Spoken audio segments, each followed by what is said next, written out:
Hey guys, welcome back to my channel. It's Jessica Ward King, the StigmaCrusher here.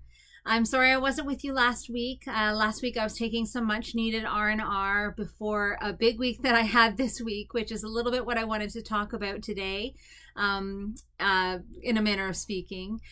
So this week, actually, my wife went in for some I was going to say minor surgery, fairly major surgery. She had a knee replacement, and she has some underlying conditions, so it doesn't exactly go, nothing ever goes quite as planned with her, and it didn't. And there were some complications, and there were some dramas to be had, and some stressors to be sure.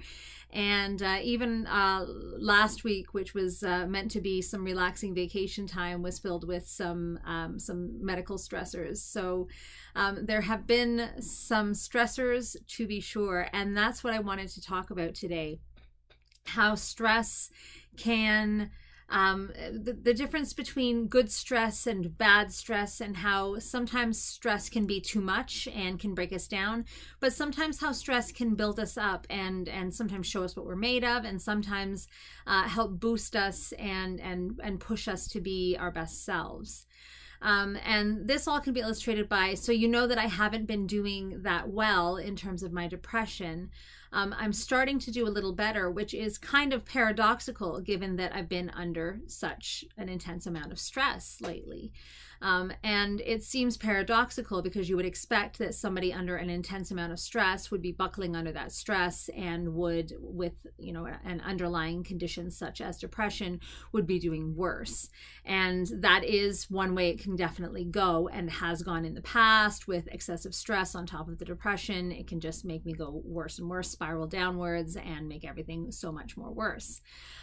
But this time, coupled with, you know, maybe with the keto diet working, we hope, we don't know, but maybe that's part of it. Maybe the medication's starting to work. Maybe some of the gains in therapy, all of the things I'm throwing everything at it, guys. So maybe all of the things working, and starting to see those gains in mood.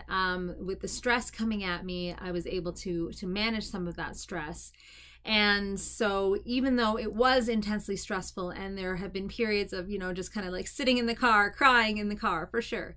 And that's part of the ways that we deal with stress, right? Some of the ways is emotional release. So that crying in the car, or some people deal with it by like yelling in the car, or, you know, having a little bit of a tantrum at oneself, or at I don't know, the garbage can, or sometimes unfortunately at the cat, or whoever happens to be around.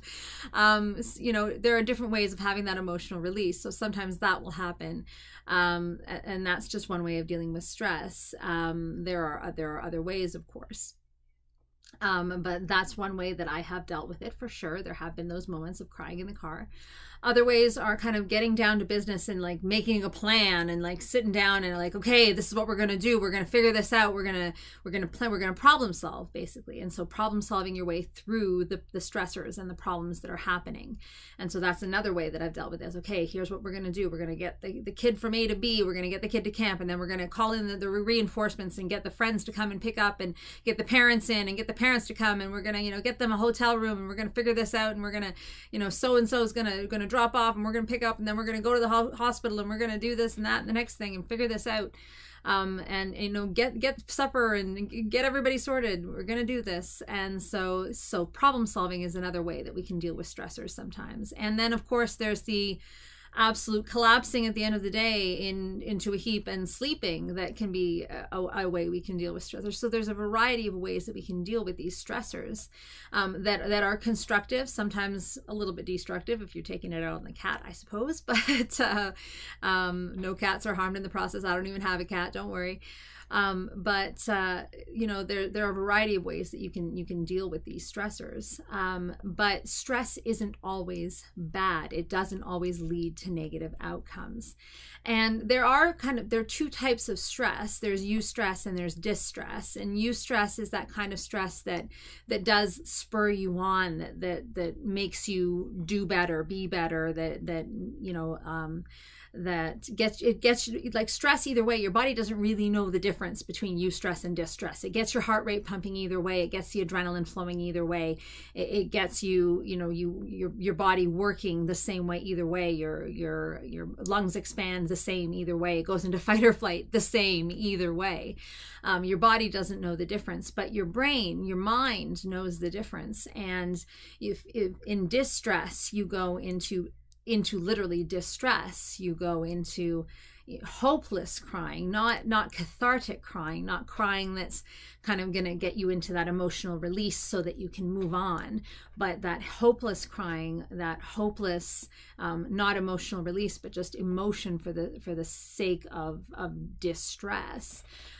Or non-problem solving, but just sitting there kind of wallowing in the problem and going round and round and round and not actually solving the problem, not actually going into problem solving mode at all, but just wallowing in that, what the problem is and all of the problems that you have. So like, well, how am I going to get my kid to camp, and I can't be at the hospital in time, and I can't get her there in time, and then how am I possibly going to pick up, and there's no way that I can do this, and there's no way that I can do that, and then I can't get anything, and I can't possibly, instead of going into problem solving mode. And so that's what distress does to you. It gets you stuck. It gets you stuck in your emotions. It gets you stuck in your mind without problem solving. It gets you stuck in your body as well. It can lead to panic attacks. It can lead into just feeling panic in general, but it can lead into actual panic attacks. And so distress is truly distressing. And, a little bit of distress is going to happen to everybody. It's not like having distress means there's something wrong with you. Having distress is normal. We all have distress. And sometimes you can have distress and then move into eustress. But sometimes, having that distress can get you stuck. And I was lucky this time. I didn't really experience that. I felt these stressors come at me, and I was able to take it on basically as eustress and move into problem solving mode and move into those cathartic moments of emotion, and then, have my cry or have my scream or have my yell, and then move on and get the thing done, and do the drive or do the pickup or do the lunches or do the whatever needed to be done, do the doctor consulting or whatever needed to be done. And everything got done, and it was good, right? It worked. And that's when you know that you have gotten yourself into a state of eustress. So, okay. So you're like, great, Jessica, good for you, wonderful for you. You were in a state of eustress, and you dealt with it in that state of eustress. Fantastic for you. So what does that mean for me? So how do you go about, facing stressors and dealing with them in a state of eustress as opposed to distress? Well, the first thing I would say is get a buddy, because that was my number one support. Like, as I'm sitting here, so I'm not out of my depression, right? And so my first instinct, I'm getting a little better, but I'm not out of it. And so my first instinct is wallow. That is my first emotional instinct. And so even though my wife is the one that's in the medical situation, she's my buddy. And so having that buddy there that I could look to kind of kick me into gear a little bit is super helpful. And so when something seemed a little bit insurmountable, I could look to my buddy and say, like, we doing this? We're doing this. Okay. Kick it into gear, girl. And so having a buddy is super helpful. When you know you're going to hit something that's super stressful, have a buddy to face it with. Whether that's a best friend, whether that's a support person, whether that's a family member, whether that is even a support person online, having a buddy to bounce ideas off of, to bounce the stress off of, to say, like, this is a lot, I don't think I can do this, and to have them say, you can do this. First of all, you have to do this, so you're gonna do this, but you can do this. There are solutions to these problems, and we're gonna find them. And I'm here to help you, but remember, this is you. You got this. That's what I needed. And I feel like that's something that we all need when we're facing situations of high stress, is just Basically what I'm saying is a cheerleader. Having a cheerleader on the sidelines to say, you got this, girl or guy, you got this, you can do this. This is something you can handle. And to keep repeating that message. And to be there to pick you up when you are having your good cry and you're like, no, see, I really can't. I can't do this. I really can't do this. Look at me. I'm crying in my steering wheel.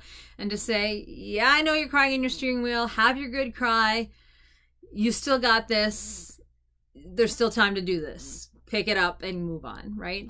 To have that person there to cheer you on, to maybe give you the good swift kick in the behind when you need it, and to cheer you on when that's what you need. So have a support person, have a cheerleader on hand. That was something I definitely needed. Another thing that I really needed in order to turn my stress into eustress and not into distress was good sleep. There was no way that I was going to be able to face those long days of stress if I did not have some good nights of sleep, because trying to face stress without sleep is like trying to face a mountain without hiking boots. Oh gosh, I could go on to analogies forever. It's like trying to face, the ocean without a boat. It's like trying to, you get my drift. Trying to face stress without sleep. Your body needs the sleep in order to be able to replenish. Like when you're sleeping, you're not in fight or flight, basically. And your body needs that time to replenish its stores of, adrenaline, and to reset its equilibrium, and to basically to not be in fight or flight, to not be having its stress response. It's still going to be having a stress response sort of underlying, but in order to sort of calm down and reset for the next day, so you can fight another day of stress, it needs that time to sleep and reset. And so make sure as best as you can, and I know it's hard because when you're stressed out, sleeping is like climbing that mountain sometimes. And sleep aids are not necessarily the way to go. They don't give you the most restful sleep. Necessarily, you wake up groggy, you wake up feeling unable to deal with the rest of the next day, and so that's not necessarily the way to go unless your doctor has prescribed them, in which case, that's your doctor, between your doctor and you. But that's not necessarily the way to go if that's, you and your pharmacy is, you're in your pharmacy aisle going, maybe I should try this ZQuil. But trying some, those things that they always tell you, like good sleep hygiene, making sure you're in a cool, dark, quiet room, making sure you're in comfortable clothing. If you sleep with a partner in bed, making sure that they're not disturbing you.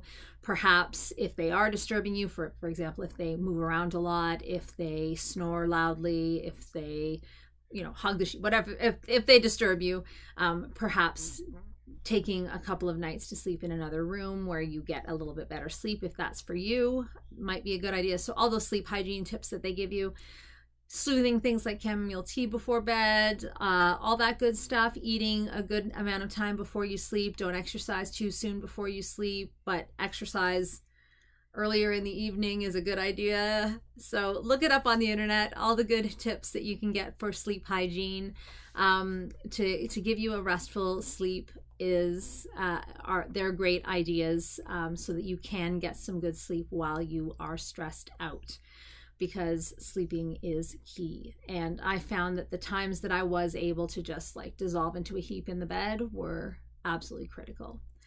While I'm on the topic of exercising a little bit before bed, exercise is a fantastic way to work out some of those stress hormones that are flowing through your body.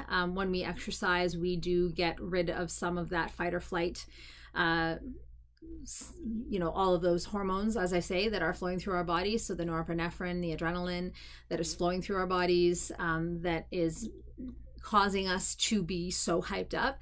And so exercise can be a really great way to de-stress, especially in times when we are facing distressing stress.